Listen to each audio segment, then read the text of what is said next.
Magandang umaga, at bago tayo magpatuloy ng palatuntunan, ang lahat po ay inaanyayahang tumayo para sa pagbibigay ng kaunting sandali upang manalangin sa ating poong may kapal. Ito po ay pangungunahan ni Ginang Delia Dakil, ang World War II Veterans District Post President. Sa ngalan ng Ama, Anak at Espiritu Santo. Amen. Amang banal at makapangyarihan, pinasasalamatan ka namin sa inyong walang hanggang pagpapala. Nagpapasalamat kami sa lahat-lahat ng mga biyayang ipinagkakaloob mo sa amin, lalong-lalo na sa aming buhay, kalusugan at kalakasan. Diyos Ama, sa umagang ito, kami po ay natitipon upang gunitain namin at ipagdiwang ang alaala at karangalan ng mga bayaning nagbuwis ng buhay para sa kapayapaan ng bayan. Ikinagagalak po namin na lagi silang alalahanin at sariwain ng kanilang kabayanihan upang ipamulat sa mga kabataan ngayon na mayroon tayong naging mga bayani na nagbuwis ng buhay para sa bayanan. Kaya po sa umagang ito, buong pitagan namin silang alaya ng panalangin at bulaklak para sa kanilang karangalan.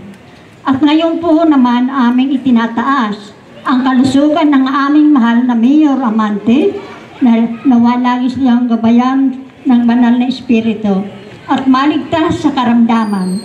Gayon din ang kanyang mga gagawa, lalo-lalo na ang mga kapulisan na bantay sa aming bayan, iligtas sa mga sakuna. Inihiling naman ito sa iyo sa anak mong si Jesucristo na aming Panginoon. Amen. Sa ngalan ng Ama, Anak at Espiritu Santo. Amen. Magandang umaga po. Ayaw magiliw, sa silanganan, alam ng puso, sa likid mo'y buhay. Lupang hinirang, yun ka lang nagitin, sa manlulupi, di ka pasisihin, sa dagat at bundok, sa simoy at sa langit pamataw, ay nilatang pula ang tawid sa paglayang minamahal. Ang isang pang watawat mo'y tagumpay na nagtitindig, ako'y tuwing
akin pong ibinibigay ang mikropono sa napakakisig at napakasipag po nating pangalawang punong lungsod. Akin po ang karangalan upang tawagin sa unahan, Vice Mayor Justin Colago. Maraming salamat sa ating pong kagalang-galang former Konsyal Galing Galicia. Palapakan po natin. May kabuluhan, araw ng bayani sa ating pong lahat. At hayaan nyo din pong banggitin at batiin po namin kayo ng ating punong lungsod ng isang maligayang buwan ng wika ngayong pong Agosto. At bilang inyo pong naatasang bating pagtanggap, hayaan nyo pong kilalanin po natin ang ating pong mga panauhin. At syempre ang lahat din po ng naririto. At tayo naman po ay nasa bating pagtanggap. Unahin po muna natin ang ating pong iginagalang, ang sinasabi pong action man sa ating pamahalaan, ang mahusay nating administrador. Palapakan po natin, Kuya Larry Amante. At nariyan din po ang kanyang may bahay na sa isang linggo'y magpapabaon sa atin. Palapakan natin si Ma'am Michelle Amante. Ang ating pong mga konsyal ng bayan, hayaan niyo pong isa-isahin po natin. Konsyal Vincent Amante, Konsyal Francis Calatrava, Konsyal Doc Cesarito Tixon, Konsyala Carmela Acevedo, Konsyala Shaira Medina, Konsyal Buhay Espiritu, Konsyal Pangulong Maneng Amante, Konsyal Ace Villanueva, Konsyal Richard Pabico. At syempre po, narito rin po ang masipag na kinatawan ng ating congressman. At batiin din po natin ang ating congressman sa wikang English. One of the top performing congressman sa buong Pilipinas at nangunguna sa kanyang kasipagan. Palapakan muna natin, Congressman Loreto Amben Amante, kakatawanin ni Attorney Dennis Ko. At ganun din po, nandito rin po ang isa sa inahangaan po ng ating mayor, lalo na po sa pangangasiwa sa ating pong mga estudyante, lalo na sa ating pong DepEd family, ang ating school city superintendent, ang very energetic nating school city superintendent, napakabilis pong maglakad dito sa Oval. Walang iba, palapakan po natin, Ma'am Girlie Ilagan. At nabanggit na rin po ang top performing na mga public servant. Bigyan din natin ng malakas sa palakpakan ng ating punong lungsod. One of the most top performing city mayor, hindi lang sa lalawigan ng Laguna, Malapay, sa buong Calabarzon. Palakpakan natin, Mayor Vic Amante. At ganun din po, pinapabot din po ng ating pong katuwang po ng ating butihing mayor sa paglilingkuran, ang kanyang may bahay, na kanya pong pagbati din po ng araw ng mga bayani sa lahat po ng naririto. At hayaan po natin na siyempre ito po ang ating ipagmamalaki sa mga susunod pong panahon, kung tayo po'y nararamdaman na natin ang serbisyong Amante sa ating lungsod. Nararamdaman na rin ang serbisyong Amante sa ikatlong distrito ng Laguna. Aba, ay mararamdaman na rin po ang serbisyong Amante sa lalawigan ng Laguna. Palakpakan po natin, Mayora Jen Castillo Amante. At syempre, nandito rin po ang ating pong mga department heads. Palakpakan din po natin ang ating assistant department heads, mga kawani sa ating pong pamahalaan. Ganon din po sa ating pong media, sa pangungunan ni Caroben. Palakpakan po natin si Caroben. Parang 28 years old lang ang kanyang Jen ngayon, ano? At syempre po, batiin ko naman po bilang bating pagtanggap. Aba, kailangan batiin po isa-isa ang ating pong mga bisita dahil alam ko po napakaaga ng inyo pong paggising. Ngayon pong umagang ito At para naman po yun, ipasasalamat namin ang aming punong lungsod, na ating punong lungsod, Mayor Vic Amante. Unahin po muna natin ang ating po mga senior citizens sa pamana. Palapakan po natin, nasa ng mga senior. Ayun. Ang veterans, nasan po ang veterans? Nasan po ang San Pablo City retired teachers? Ayun, tingnan natin kung present lahat at naka-video po tayo, no? Nasan po ang Malinaw Lodge? Nasan po ang ating mason? Ayun po, taas po ang kamay. Maraming salamat po. Ang Boy Scout of the Philippines, nasaan po? Ang ating pong liga sa barangay, mga barangay officials, nasaan po? Palpakan po natin.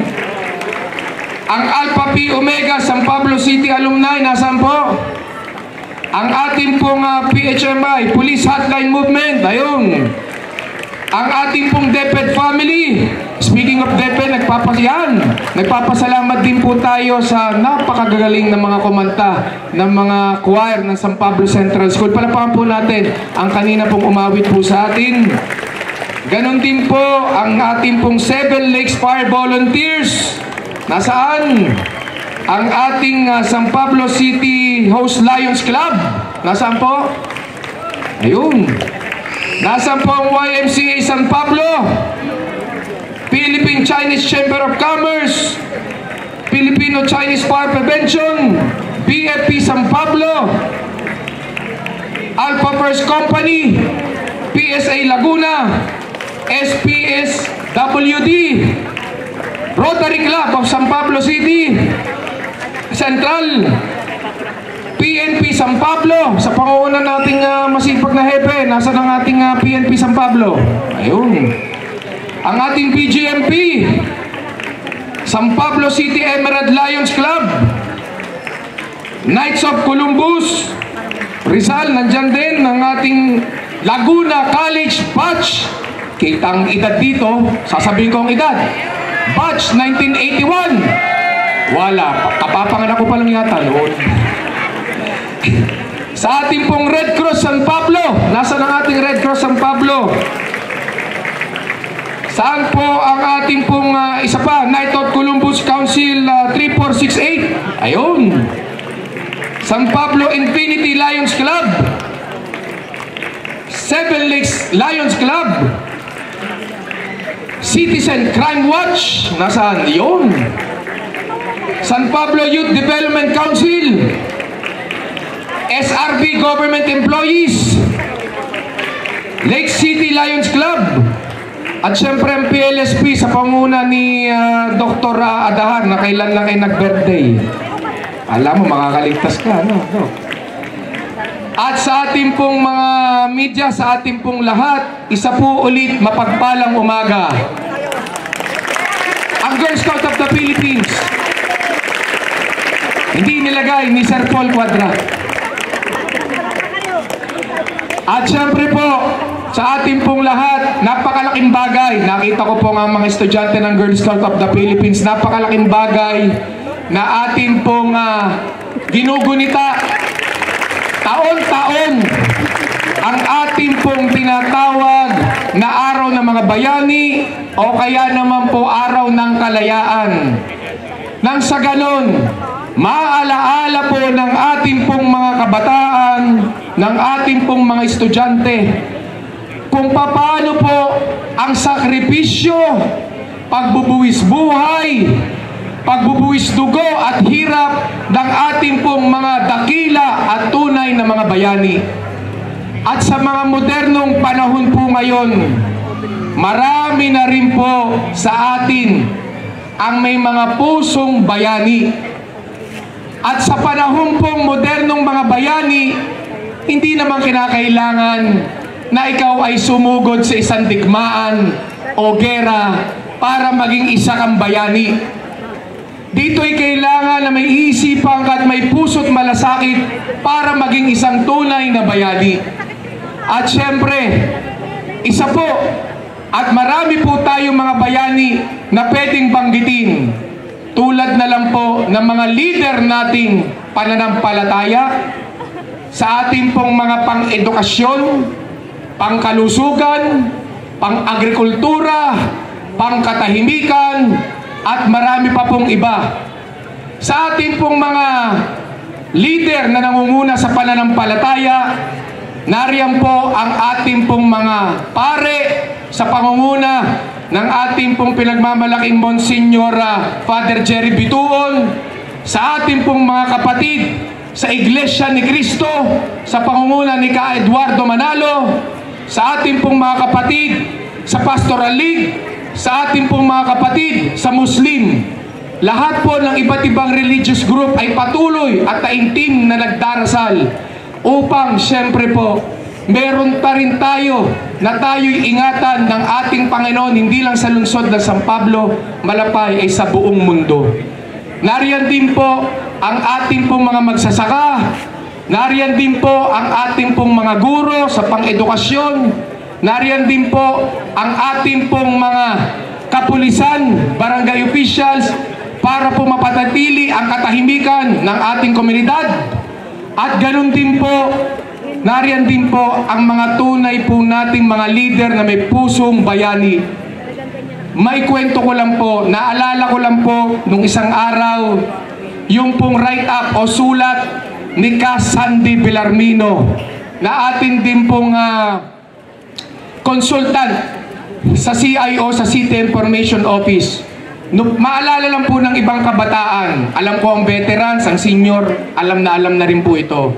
Pero pagbibigay lang po ng konting trivia o kaya po history background sa ating po mga kabataan, nung panahong unang-una ay ang lungsod ng San Pablo, ang ating po mga kababayan ay salat sa magkaroon ng maayos at syempre po napagamutan o ospital sa ating pong bayan. Pero sa pagsusumikap ng ating pong kasalukuyan po nung lungsod, nung una po siyang naging alkalde noong 1992, pinagsimikapan po niya na magkaroon tayo ng pantay na pagamutan, libreng pagamutan ng ospital sa ating pong maralitang kababayan. Di alintana, nakasalalay ang kanyang pangalan sa mga kritiko, sa mga sinasabi po nating kalaban sa politika. Baliwala sa kanya yun. Ang mahalaga sa kanya, magkaroon ng libreng pagamutan ang ating pong mga kababayan. At yan na nga po yung itinatag o itinayong San Pablo General Hospital, kung saan marami na po ang talaga pong nakakagamit, lalo na ang ating pong mga maralitang kababayan. Yan po ang isa ring simbolo at may isipang tunay na bayani, na ito naman po'y pinagyabong din ng kanyang anak, ang ating pong pinagmamalaking representative natin sa 3rd distrito ng Laguna na si Congressman Loreto Ambenamante.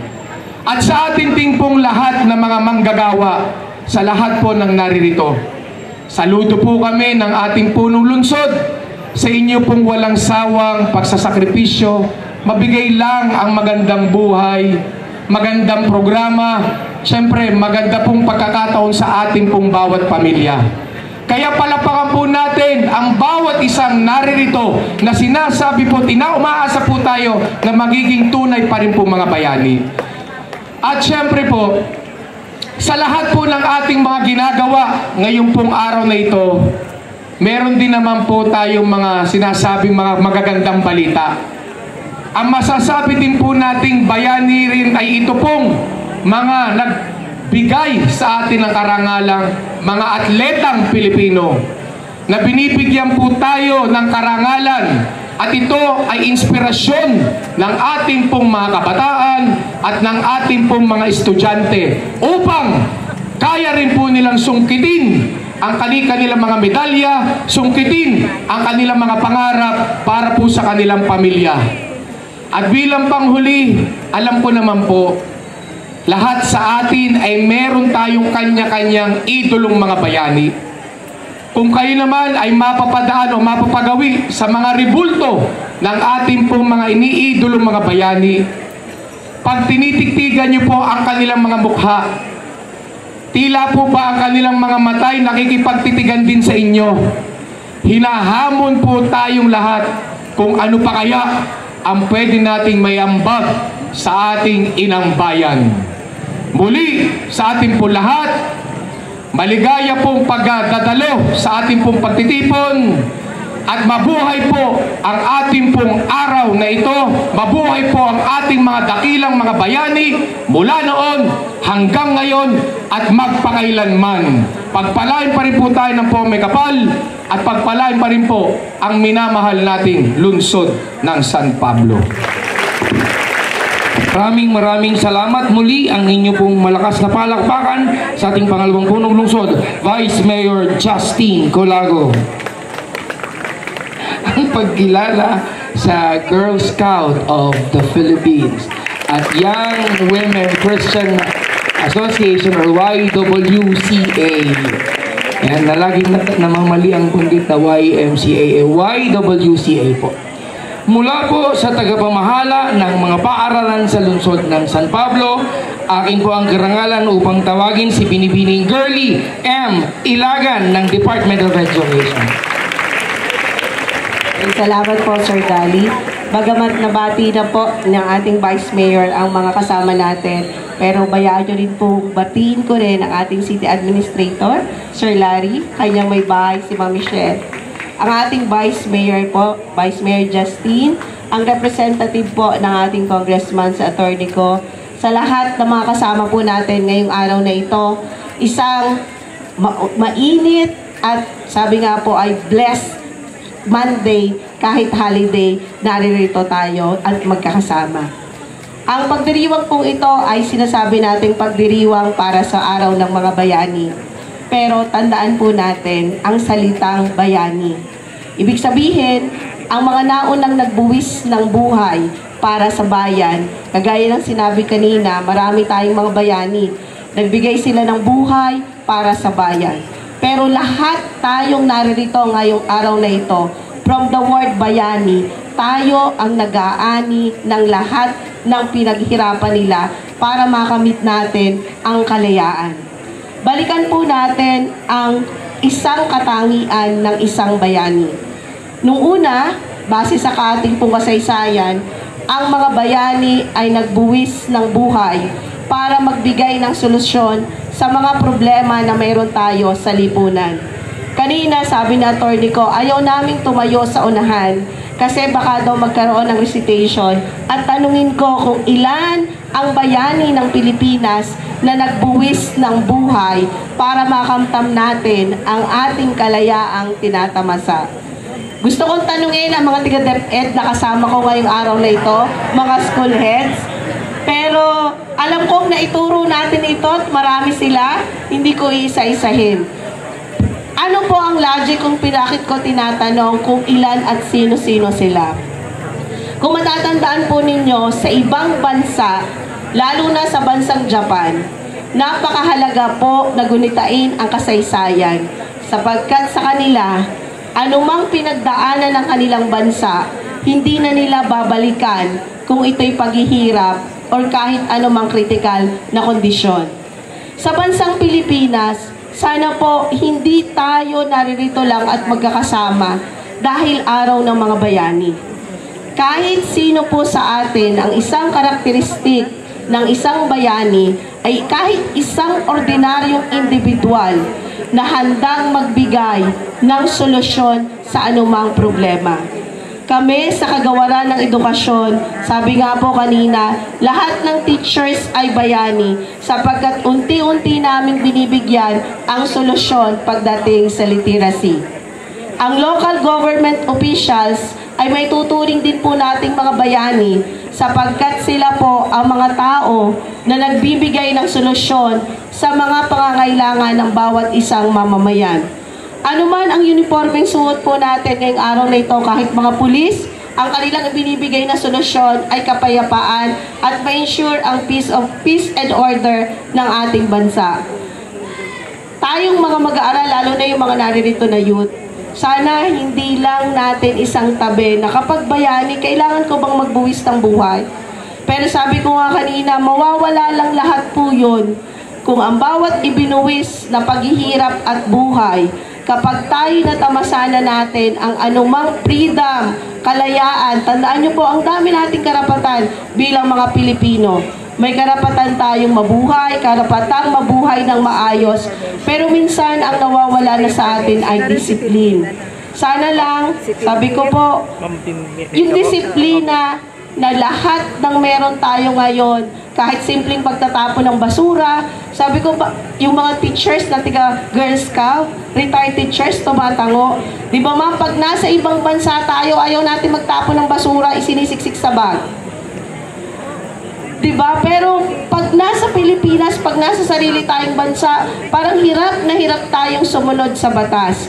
Tandaan po natin, ang bayani, hindi mo kailangan magbuwis ng buhay. Ang isang bayani dapat alam niyang pahalagahan kung anong meron tayong tinatamasang kalayaan ngayong araw na ito. Sana lang po, lahat tayo, isa-isip natin, hindi kailangang magbuwis ng buhay.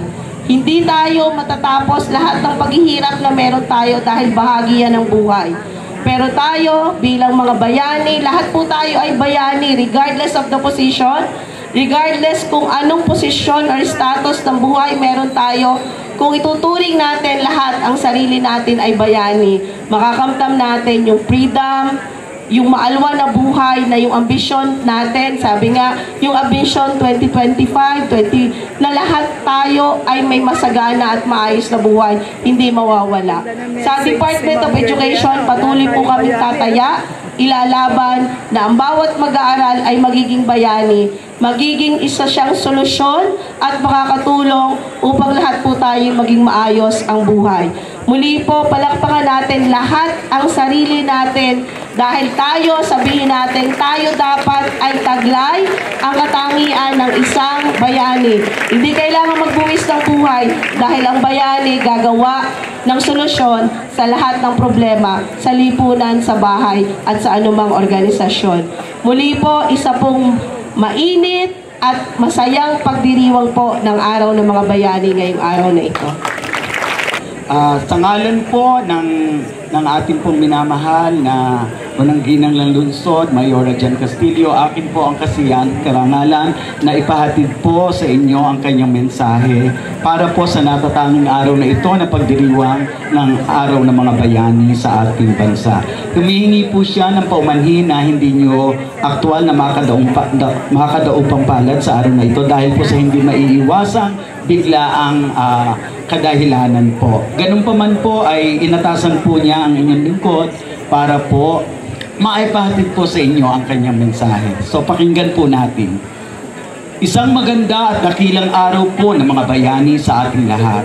Una po ay ang aking pagbati at pagkilala sa mga iginagalang at pinapahalaga natin mga kasama sa araw na ito. Sa atin pong napaka-simpatiko at mabait at mahusay na pangalawang punong lungsod, Vice Mayor Justin Colago at 10 po ng kanyang mga kasamahan sa Sangguniang Panlunsod, sa atin pong City Administrator, Ginoong Larry Amante at sa kanya pong kabiyak, magandang kabiyak, Ma'am Michelle, at ganoon din po sa mga bumubuo po ng Liga ng mga Barangay sa pangunguna po ng kanilang Pangulo, Ariston Amante, Maning Amante, at sa lahat po ng mga punong barangay na kasama sa Liga.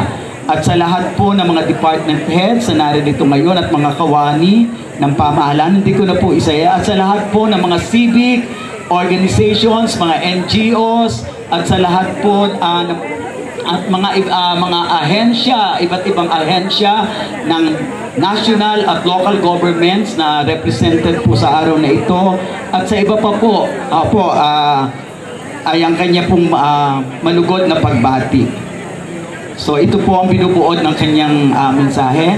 Lubos po ako nagagalak at nagpapasalamat na maging bahagi ng pagdiriwang na ito at makapaghatid sa inyong lahat ng mensahe bilang bagong talagang consultant ng ating LGU sa Tourism at Public Communication Affairs. Isang malaking karangalan po ang tungkuling ipinagkatiwala po sa akin. At kaugnay po ng ating pagtitipon sa araw na ito, tunay po na napakahalaga na alalahanin at sariwain natin ang kadakilaang inialay ng ating mga naging bayani sa pagkakaroon natin ng kasarinlan at kaunlaran bilang bansa. Dahil sa kanilang katapangan, paninindigan at pagbubuwis ng sariling buhay at sakripisyo upang makamtan natin ang ating kalayaan, nakamtan natin ang ating dangal bilang isang lahi sa mata ng buong mundo. Napakalaking utang na loob na di kayang pantayan ng anumang halaga na dapat tanawin ng bawat isa sa atin sa kasalukuyang panahon. Kaya tama lamang na alayan natin sila ng maringal na paggunita nang sa ganon ang kanilang kabayanihan at pamana sa ating dangal ay hindi natin makalimutan at laging maipaalala na may pagpupuri at pagmamalaki sa bawat henerasyon ng mga Pilipino. Walang Pilipinas na bayang sinilangan, walang inang bayan na minamahal at pinagkakapuri, at mararangal na Pilipino kung wala ang ating mga bayaning nakipaglaban, sumuong sa panganib, at naghain ng buhay sa mga mananakop ng ating bayan noong panahon ng pag-aaklas at digmaan. Pero sa panahon natin ngayon, paano ba natin tunay na pahahalagahan ang mga kabayanihan ng ating mga ninuno at kapwa Pilipino? Sapat na ba ang ginagawa nating paggunita at pag-aaral ng kanilang mga nagawa? Sa akin pong simpleng payak na pananaw, ay hindi dapat dito nagtatapos ang ating pagdakila sa kanila. Masigit sa lahat ay ang ating pagsasabuhay ng pagmamahal na ibinigay nila sa ating bayan. Sa pagdakila sa kanila, tungkulin ng bawat isa sa atin na palaging ipagmalaki ang ating lahi sa amang panig ng mundo o lugar. Tungkulin nating maging kapaki-pakinabang na mamamayan para sa kaunlaran ng ating bansa. Tungkulin natin na pahalagahan at ipagkapuri ang ating sariling kaalaman, kultura, kalakaran at sining at ipamana ang mga ito sa ating mga magiging saling lahi. Tungkulin nating bumuo ng mahusay na pamahalaan na tunay at tapat na maglilingkod sa sambayanan. At tungkulin nating isulong ang pagkakaisa ng bawat isa para sa kapayapaan, katahimikan at kasaganaan ng ating bayan. Sa kaisipan at damdaming ito, nais ko sanang maikutuparan ang iniatang sa aking tungkulin sa gawaing pangturismo at komunikasyon ng ating pamahalaan. Sana sa tulong ninyo at sa pagpapala ng may kapal, ay magawa nating makilala ang ating pamayanan na may mataas na pagpapahalaga sa mga dakilang bayaning Pilipino sa pamamagitan ng mga programa at proyektong patuloy na magpapaalab ng pagmamahal sa bayan ng bawat Pilipino, lalo na sa bahagi ng ating mga kabataan. Kung sakaling sa darating na panahon, ang inyong lingkod ay palarin na palawakin ang kanyang paglilingkod sa sambayanan, asahan ninyo magiging pangunahing kong gawain ay ang pagsusulong ng mga programang higit pang magpapalalim sa diwa ng nasyonalismo sa lipunan, lalo tigit sa mga kabataan na magiging tagapagmana ng nakaraan, ng kasalukuyan sa hinaharap. Sa inyo pong lahat, mabuhay ang mga bayaning Pilipino, mabuhay ang lahing Pilipino, mabuhay ang Pilipinas. Magandang umaga po sa inyong lahat. Ang inyong pong lingkod, Mayora Jem Castillo Amante po.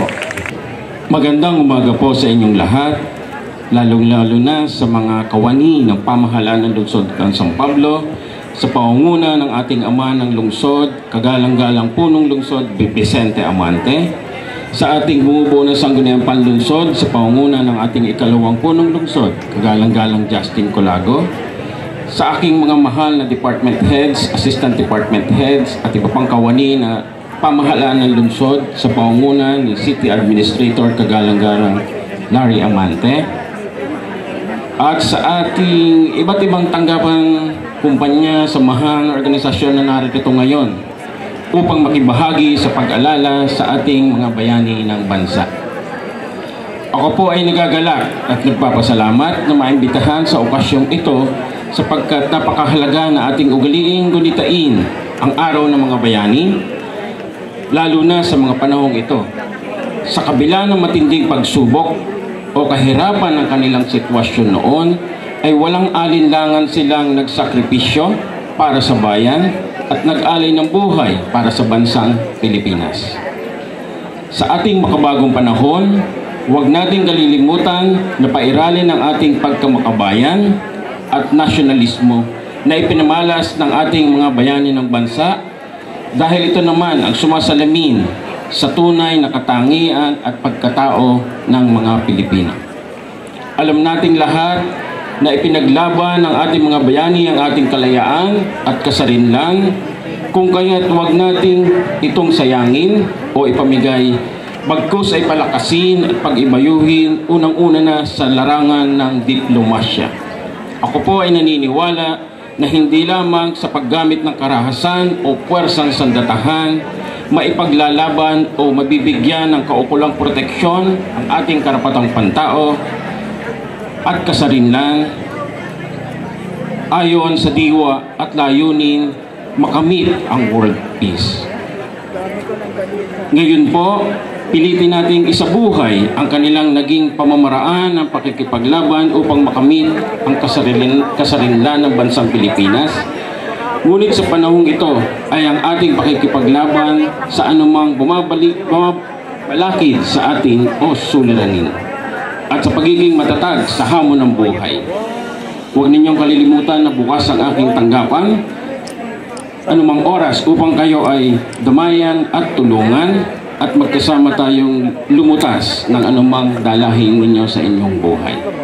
Gumagalang, kagalang-garang Loreto Amben Amande, Congressman 3rd District, Laguna. Maraming salamat po.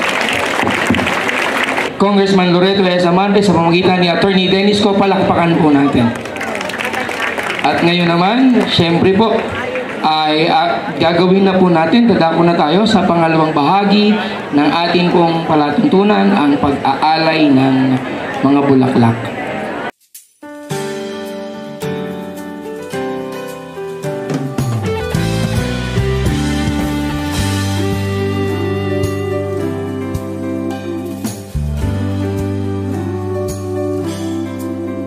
Panahon na ng pagbabago, sa ito ay kinakailangan tayo na magtulong-tulong na paunlarin ang mahal nating bayan.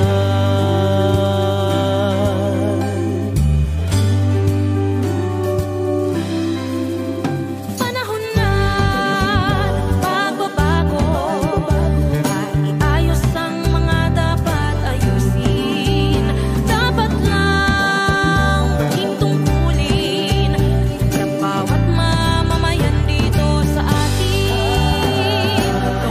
pagbabago tungo sa pag-asenso, magsikap na mabuti at nang guminhawa tayo. Malaki natin sa mundo at ipamalas ang bagong Pilipino at bagong Pilipinas. Panahon na ng pagbabago, kilikin natin ang sariling atin at tama lang kaysa iba sa atin ang unahin. Panahon na ng pagbabago, ang manguna sa kahit anong larangan. Ang tagumpay ay karangalan, alay o ihandog natin sa bayan. At ulit nang napatunayan ng Pilipino ang husay at lakas, kagandahan at talento, nang makipagpaligsahan kahit anong oras, ang bagong Pilipino at bagong Pilipinas. Panahon na ng pagbabago, buhay natin ay gawing maaliwalas. Marami ang magandang bukas, sumunga ng bagong Pilipinas. Ng pagbabago, patungo sa pag-asenso, magsikap na mabuti at nang guminhawa tayo. Ipagmalaki natin sa mundo at ipamalas Pilipinas.